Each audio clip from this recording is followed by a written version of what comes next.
in the science and technology sector. There is a need to transform the landscape of Indian science, technology and innovation. My motto for the young scientists is, this country is innovate, patent, produce and prosper. These 4 steps will lead our country towards faster development. If we innovate, we will patent, and that in turn, we will make our production smoother. And when we take these products to the people of our country, I'm sure they will prosper. Innovation for the people and by the people is the direction of our new India. Friends, new India को technology भी चाहिए और logical temperament भी, ताकि हमारे सामाजिक और आर्थिक जीवन के विकास को हम नई दिशा दे सकें। मेरा ये हमेशा से मत रहा है कि भारत के समाज को जोड़ने का काम, अवसरों की समानता लाने में साइंस और टेक्नोलॉजी की बड़ी भूमिका है। अब जैसे इंफॉर्मेशन एंड कम्युनिकेशन टेक्नोलॉजी के विकास ने भारत में ही बन रहे सस्ते स्मार्टफोन और सस्ते डेटा ने एक बहुत बड़ी प्रिविलेज को खत्म किया।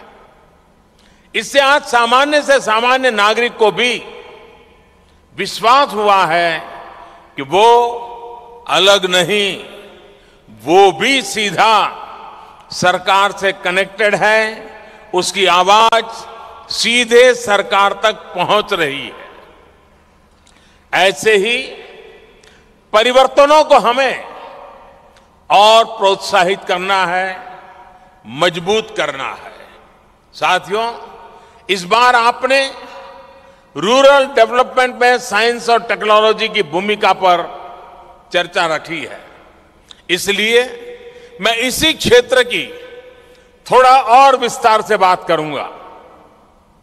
बीते 5 वर्षों में रूरल डेवलपमेंट को देश के सामान्य मानवी ने महसूस किया है, अनुभव किया है।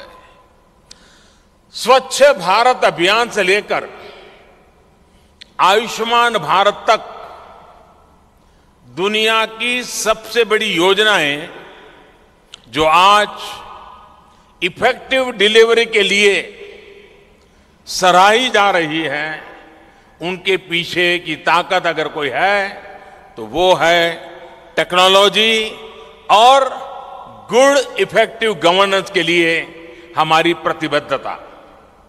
साथियों, आज देश में गवर्नेंस के लिए जितने बड़े पैमाने पर साइंस एंड टेक्नोलॉजी का इस्तेमाल हो रहा है, उतना पहले कभी नहीं हुआ। कल ही हमारी सरकार ने, मेरा तुमकुर में कार्यक्रम था, देश के 6 करोड़ किसानों को एक साथ पीएम किसान सम्मान निधि का पैसा ट्रांसफर करके एक रिकॉर्ड कायम किया है। ये सब कैसे हुआ? ये संभव कैसे होता है? क्योंकि आधार एनेबल्ड टेक्नोलॉजी की मदद से ये काम आसान होता है। साथियों, अगर देश के हर गांव तक, गरीब परिवार तक शौचालय पहुंचा है, बिजली पहुंची है, तो ये टेक्नोलॉजी के कारण ही संभव हो पाया है। ये टेक्नोलॉजी ही है जिसके कारण सरकार उन 8 करोड़ गरीब बहनों की पहचान कर पाई जिनका जीवन लकड़ी के धुएं में बर्बाद हो रहा था। टेक्नोलॉजी के उपयोग से लाभार्थी की पहचान तो हुई ही, साथ ही नए डिस्ट्रीब्यूशन सेंटर कहां और कितने बनने हैं, ये भी हम बहुत ही कम समय में तय कर पाए। आज गांव में सड़कें समय पर पूरी हो रही हैं। गरीबों के लिए 2 करोड़ से ज्यादा मकान अगर समय पर तैयार हो पाए हैं